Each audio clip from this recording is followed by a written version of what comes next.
Andersen. What's going on, you guys? It's been a very long time since I made a vlog on the phone, but both cameras are dead and we got to keep things rolling. So I'm letting those things charge and we're busting out the iPhone for this one. I am continuing on the C55. I've been through a bunch of rabbit holes, I guess you want to call them, trying to figure out this rev hang issue that we've been trying to sort now for a couple videos. So let me explain what I have going on. So again, for those who've been following along, basically the car runs fantastic, but every time I'm like decelerating or anything like that, it has this weird rev hang issue where it will just hang out around like 1200 RPM and then drop down to 600 kind of randomly, or if I hit the brake pedal all the way down or like blip the gas a little bit or hit the clutch in a little bit, it'll kind of like steady itself out and go back to 600. Other times it'll climb up from 600 randomly when I'm stopping and then go to like 1200, 1400 and then kind of do whatever. So I've been through all kinds of things. We've resealed the intake manifold, resealed the throttle body, checked all the connectors, etc. Everything's hooked up.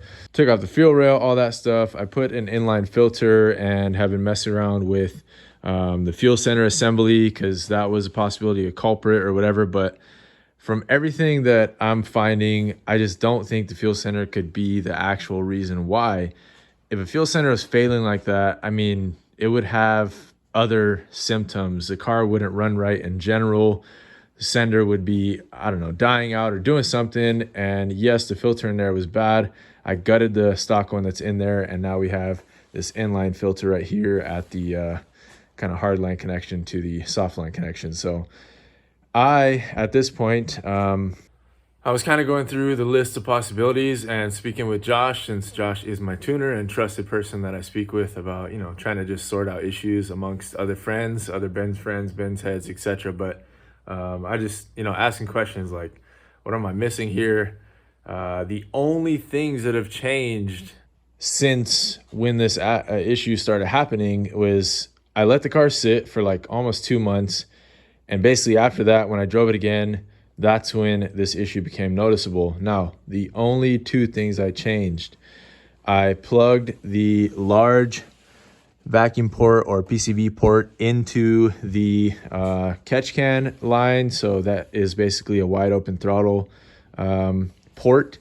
And I've done that on the ML55 and the CLK55. And those things don't have any issues. So I really don't think that has anything to do with it. And then I also noticed that my secondary air, or not secondary air, sorry, the swirl flap control valve, the connector was unplugged for it. And I don't know how long that had been unplugged, to be honest, but it definitely had been unplugged for a good chunk of time, because I don't know when the last time, maybe it got unplugged when I did the new fuel rails and I forgot to plug it back in, because I don't remember the last time I had that thing off or whatever else. So that was obviously off for a long time. So I plugged that back in. So that being plugged back in and that big port being plugged into the oil catch can is literally the only changes I made before getting this thing back to driving again and noticing this weird issue. So I really don't think that could be the reason why. It just seems super odd, and it just, I don't know, doesn't seem like the case. Like I said, I have two other cars with the exact same setup as oil catch can. I've been running this catch can setup for a long time now, not with that 3-port, but the 2 ports. It wouldn't change it that much. And my intake setup, some of you guys were questioning the intake setup, put the stock stuff back on. First of all, I don't have them anymore. Those are sold a long time ago. And second off, I've been running this intake setup for a long, long time and have not had this issue. So it's kind of silly to think of things, and not calling you guys silly for trying to come up with ideas. It's just, for me, sorting through things, it would be silly to look at things that I've had on the car, that I've worked on the car for a long time now. So at this point, I talked to Josh. He thinks that maybe it's a possibility that something in the tune is off, and there's also a likelihood, he said, that when you flash a file enough times on a tune, I think that's what he was saying, was basically like it can cause problems if you flash something too many times or you go through too many iterations on the same ME. I believe that's what I was interpreting what he was saying. So he thinks he might have found something and corrected it. So I'm gonna go ahead and plug it in right now and see what we can get. go test it for him, and then I'll give him feedback regardless what happens. And maybe that'll be the fix. He said he's got one other thing he can try if it's not the fix. So this is why you guys should have a trusted tuner like Josh. He is so good at, when a problem arises or something like that, he's so good at getting back to you and getting on it as quick as possible. Like literally, we just text maybe an hour ago or so, and within 15 minutes of me coming up with the idea and him talking about it back and forth and saying maybe it's a possibility, he already sent the tune. So we're gonna load that up and we'll see what happens. I have our scan tool, by the way. I've previewed this in a couple videos now, but this is a Launch X431 scanner. And this thing is literally like the baby star system. I don't know where my star bucket's sitting around here somewhere. I have the whole C3 multiplexer system, which is fantastic. This can't replace it fully, but for an on-the-go thing, this thing is pretty incredible. So once I put the tune on, I'll do a mixer adaptation reset and sensor adaptation reset and all that stuff, which this can do, which is crazy for a Benz scan tool. I will link this in the comments below and in the bio as well. And I'll probably be making a dedicated video on this thing once I learn it fully, or close to, further than what I'm at right now. I've got a good understanding of it, but it's got a lot of capabilities and I want to be able to like navigate you through them properly. Yeah, I'm going to go ahead and hook up the laptop right now, get this thing plugged in, get the tune on, and go from there. And even though I feel like I've showed it a bunch in different videos, I will walk you guys through a very quick step of how to put on the tune if you guys are unfamiliar. But of course, I forgot the laptop inside, so let me go grab that.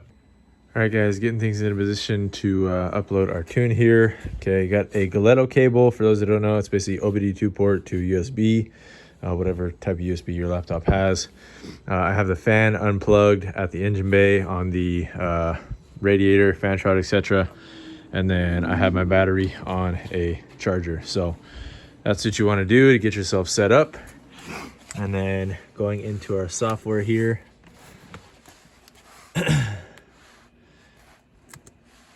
And you're going to go into Galetto 1260. And you want to have your ECU set to, depending on what Josh tells you to do, whether you have an M113K or M113 or M112, basically NA or not. For the M113Ks, you want to be on this one. For the regular M113s, M112s, you're on this. So let's go ahead, set that, and you're going to go ECU data. And there you go. You want to make sure it reads correctly. Then you want to go to open file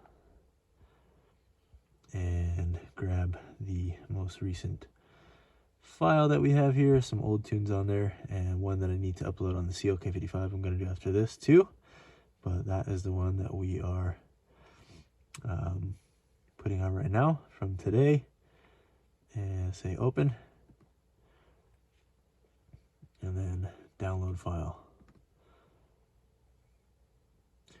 Okay, and then you're basically going to wait until it goes through the process. Got to get all the way to 100%. It's in Italian, I believe, at the end, and it tells you to switch off the ignition for 10 seconds and then switch it on and hit OK, and basically done after that. So catch you guys shortly. All right, you guys, we are nearing the end here, and I don't notice right there, I just text Josh MPM. I asked him some manual pedal maps. He said yes. So that's what we were trying here. It's coming near to the end of the cruise. It's gonna say something segunda, basically switch off for 10 seconds. Say okay after that 10 seconds goes by. Maybe right about there.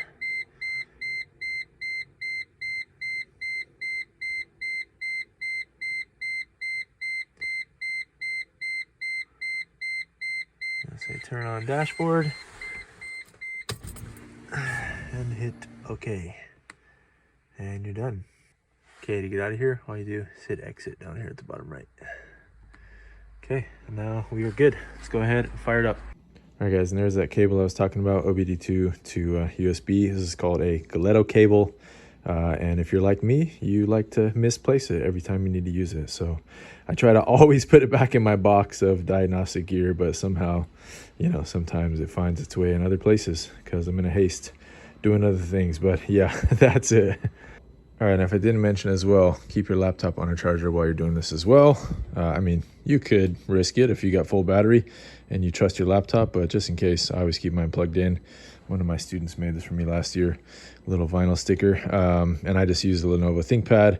You can use pretty much any laptop, you just can't use Apple for the software, which kind of sucks. I used to try to use it on my old Chrome or MacBook and didn't work, so would love for that to be a thing, but not now, don't worry. Okay guys, well, we got fuel pressure, throttle body's been doing its little reset.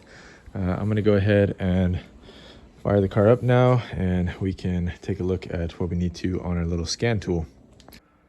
All right guys, go ahead and fire this thing up. Prime it a few times.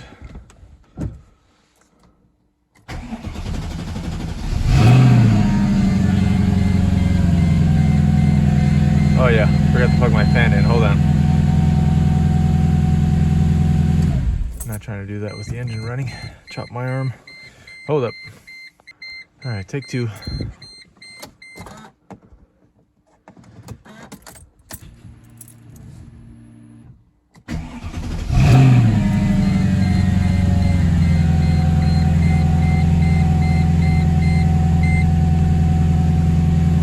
Okay.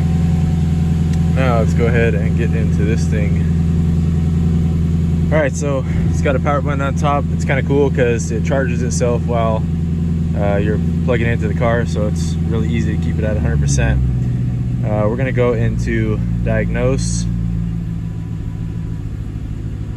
and you can do auto detect, but it takes a little longer, so I like to do the manual. And let me check real quick how we're looking on fuel pressure just to be sure.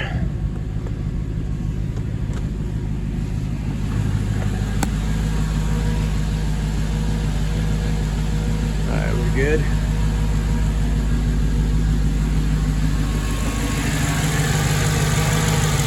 Yeah, just below 60. All right, that's good. Be steady while we're chilling here. All right.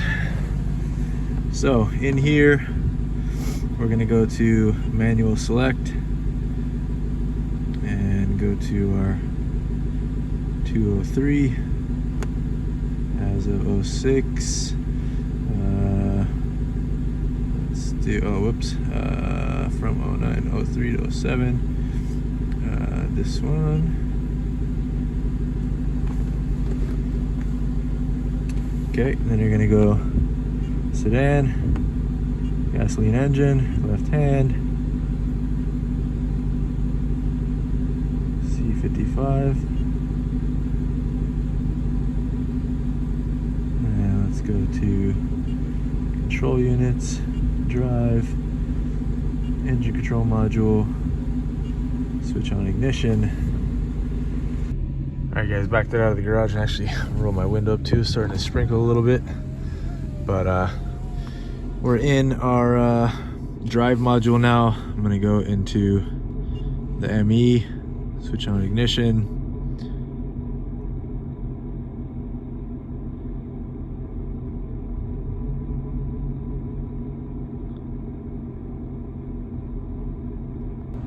All right, and then once we're there, we're gonna go into special function and go to learning processes. Resetting of the mixture adaptations right here. Oh, sorry, I clicked on the wrong one, sorry. Resetting mixture adaptation. And it's basically gonna pop up in this menu, ignition on, but engine not running. And hit F3, process has been completed. Okay, switch off ignition and say okay. And most of these functions are going to ask you to do the same process. Switch off ignition and then wait. All right, switch on ignition and hit OK. Okay, and then the sensor adaptation, it is supposed to have a drive cycle, but Josh said do it anyways and it'll relearn over your driving. So preconditions, process has been completed. Okay, switch off ignition. Say okay. Wait 10 seconds. Okay, so that one's good, and that's about it. Well, nope, guys, still doing it. Well, see what we can try now. All right, guys, well, that didn't fix the issue, but that's okay. We're just gonna keep going. Not gonna feel demoralized or defeated or anything. We've been trying a bunch of things, but honestly, the plan was to really refresh this car because I let it sit for so long, and it's just kind of due. It's 160,000 miles, so we've done a bunch of stuff to this, not just out of spite for trying to track this issue. I just wanted to update a lot of things. So I don't know, I guess we've updated a few things, and had this never happened, I don't think I would have gone into the fuel pump and saw that that fuel pump hose was getting that close to slipping off. It probably would have happened at a really bad time and would have left me stranded if I didn't have tools to get in there. So I at least got that fixed in the last video you guys saw, tracking down this on Monday. So last thing I'm gonna try right now, just because why not, is I'm gonna set up my breather how I had it before. Now, again, I don't think this would be the issue, but that is one of the changes that I made when I started driving it again. That wasn't like that before. I used to have this one off to a breather and then this line by itself. Now, the only reason I think that that could be a problem is because it's allowing unmetered air into the back of the throttle body. However, the thing that makes it kind of like questionable is there's other people out there that have manual swaps and even factory manuals that are saying they have this exact same issue. So I don't know. It seems out of their own possibility, plus with the fact that I'm running this exact same setup on the CLK55 and ML55, and I haven't had any issues with those cars, but they're also automatic. So maybe if it was causing an issue, it's not as noticeable on those cars for whatever reason. So I don't know. It's worth shooting a shot at it. I'm going to try that first. After that, if that doesn't change a thing, I'll try to unplug the sensor just for, you know, whatever. S&G, as they call it. So let me set that up. I'm going to do kind of a temporary setup just to make it work for now. And then we'll try it out. All right, guys. So that's exactly how I had it before. I had that same fitting just lying around waiting. And I plugged up the little tri-port on the line. So besides that, like, all my fittings are still tight on the valve covers. I mean, those don't take much to seal, to be honest. But I don't know if this fixes it. I'll be really happy, but also really surprised. So I don't know. It's worth a shot. Oh, you guys, what a freaking night and what a freaking blessing to have this car and to figure out what a freaking weird issue. But honestly, I just got off the phone with Josh. We talked for a long time, and I was telling him it kind of makes sense. And we were talking about it amongst each other. It makes sense why that was affecting it. I don't know if I can pull up a diagram or something like that, or if you guys are familiar enough with the stock intake system, but on the stock intake system, and actually, let me just show you right here. Thank you, Red Car, for volunteering. On the stock system, you have the big breather port on the driver's side valve cover. Now, I have never really seen clear documentation. I remember finding some documented about it like years ago that was half in German, half in English, that was describing what this does. And it was really confusing.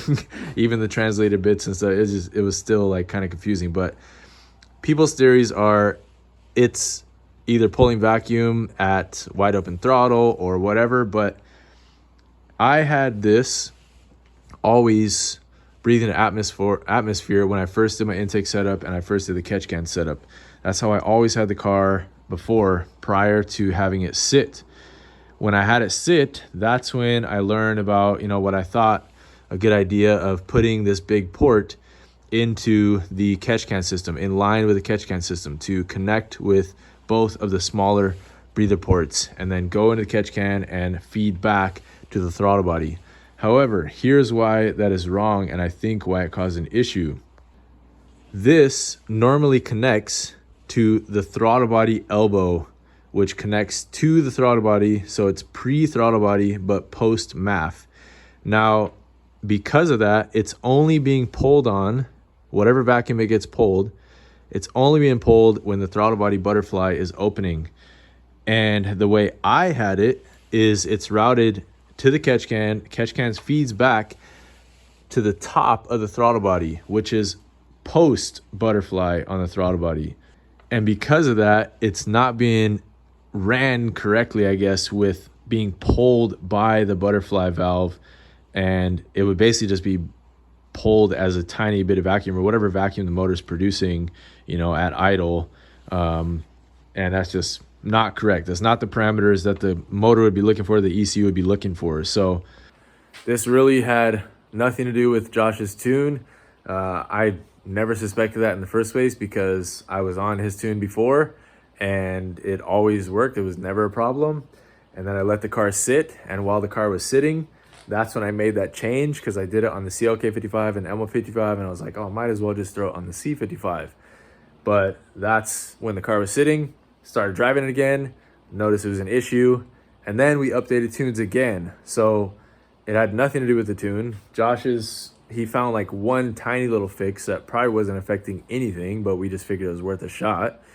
So Josh's recommendation for anyone out there that might be experiencing this is he can control what he can control, the tuning side of it, to double check and triple check all those things, parameters, but your guys' setups have to be dialed in correctly. So he recommends, and I recommend now, you got to keep things in the stock configuration, at least as far as routing goes. So if you're going to run a catch can setup like I do on pretty much all the cars now, just make sure you're only pulling from these PCV lines, the smaller ones, and don't bore them out like I try to do on my CLK. Luckily, on the CLK, it doesn't really hurt anything, but you don't want to do it on these because I know for sure the NA motors do not like it. So keep those stock. Just make sure they're clean. They're like the size of a needle basically, but keep them clean and route those into a catch can if you're going to, and then route that back to the throttle body. That's it. Don't plug in the big port like I tried to do. Just keep that fed to the throttle body elbow or breathe it to atmosphere. I would honestly recommend putting it to the throttle body elbow. That is what I'm going to end up doing on this car. I'm going to I have a silicone elbow you guys have seen on my intake setup. I'm going to probably epoxy a bung or something onto it, and that way I can plug in a hose onto that and just let it pull how it's supposed to and run exactly, because I don't like it breathing the atmosphere. That's why I changed on the ML55 too, is because every time you're doing a pull or anything like that, or just even when you're just driving normally, if you're getting on the gas, you'll smell the oil smell coming out because it's breathing atmosphere right in front of your face and probably going through the cabin air filter and all that stuff. So yeah, this is something that had to be experienced, to be learned. I'm thankful, as always. Kind of got to dive into territory that nobody really experiments with, or probably does, but maybe they're not documenting, etc. But I got to fix a lot of little things, and a lot of little things that I was going to do anyways. But to have this solved now, man, it felt so good to just drive it again and not have to worry about like, oh my God, my car is going to rev hang every time I come to a stop. Now, the confusing part about this is I've had numerous people contact me saying that, stock cars were doing this, automatic cars were doing this, manual swap cars were doing this, stock manual, and stock automatic and manual swap cars. And now the confusing part is, to me, is that means there's something going on their end as far as vacuum goes. What that is, I don't know, but in this case, it's solved it for me. So I guess in the end, the lesson is sometimes you got to keep things in stock configuration. As much as I modify these cars and enjoy doing so and trying to push the limits of them, there are some things that you just want to keep in stock configuration. So that's one of them that I've learned. That is one thing that I will be adjusting back to the factory style, feeding that big port into the throttle body inlet. That said, though, with that thing sorted, very sorted compared to before it ever came into the garage with all this work that we've done, this needs some love. It's time to get this thing done. I am so close with all the videos and all the editing, all that stuff, but we've got to get the last little pieces in. Huge shout out to a new friend, Savo. Thank you so much, brother, for sending the drive shaft out. And I also, just with time going by, I had ordered a Crossfire one that was coming all the way from Europe. I had like no tracking on it, anything, and it magically showed up the other day too, around the same time this one did. So I now have a couple options as far as drive shaft goes. Both of these will bolt right up to this car. So honestly, I might use the Crossfire in this one, use this one on that, and take the 204 one out of that and save it for the CLK, because the 204 one is like the beefiest of all of them. So it'd be good to have for the M113K just in case, even though I'm not 100% on manual swapping the CLK as of yet. But yeah, we have those. I got to get the clutch pedal assembly in.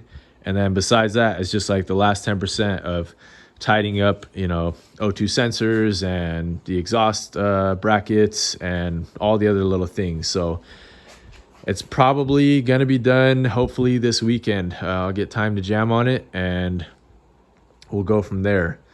And of course, you see the giant box here. I think I showed that in whatever vlog I was recording this last weekend. If you see that before this, maybe, but these are the OBX long tube headers that are going to go on the Silver C55.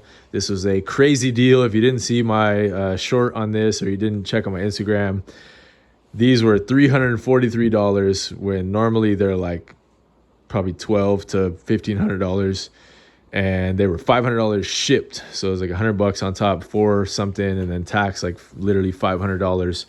And those will be going on Silver C55. They're designated for an E55, but most 55 platforms are listed as fitting when you check other people's, you know, like Kleeman's, long tubes, and all that stuff. They list E55, CLK, and C55. So it's probably going to take a little bit of hammering on the driver's side, but I think we can make it work. And the cool thing is, they're not just headers. They give you like a pretty good chunk of the exhaust.